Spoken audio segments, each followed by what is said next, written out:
Kecelakaan terjadi di perlintasan rel kereta api tanpa palang pintu di Desa Merak Batin, Kecamatan Natar, Kabupaten Lampung Selatan. Kecelakaan melibatkan mobil Corolla DX yang tertabrak kereta hingga terseret belasan meter. Pengemudi mobil mengalami luka-luka akibat kejadian tersebut, sementara mobil mengalami rusak berat. Untuk info selengkapnya akan disampaikan langsung oleh rekan jurnalis Tribun Lampung, Sulis Setia Marhamah, yang kini sudah terhubung bersama kami. Silakan, Sulis. Ya, selamat siang rekan Mei dan Tribuners dimanapun Anda berada. Bisa kami informasikan sempat terjadi kecelakaan lalu lintas yang melibatkan kereta Babaranjang yang mengangkut material, dan itu cukup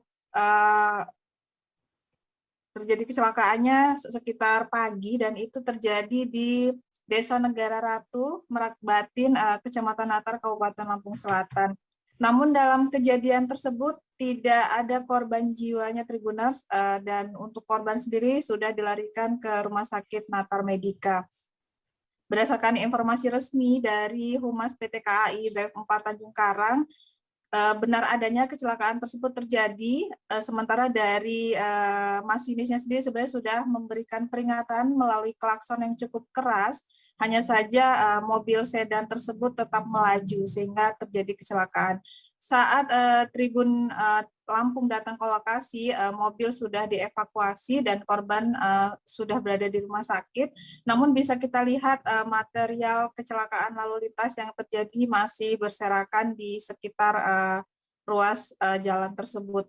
Dan Tribuners, bisa kami informasikan juga mengenai kecelakaan lalu lintas seperti ini, di mana terjadi di perlintasan kereta api tanpa palang pintu. Tidak kali ini saja terjadi, khususnya di Negara Ratu ini.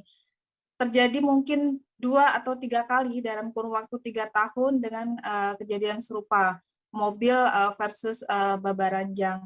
Dan ini menjadi salah satu permintaan dari warga sekitar, di mana mereka berharap di titik ini yang memang mobilitas masyarakatnya cukup tinggi, bisa dipasang portal penutup seperti itu ya, sehingga ketika ada kereta melaju, masyarakat yang mungkin kewaspadaannya kurang bisa tercegah agar tidak terjadi laka lantas.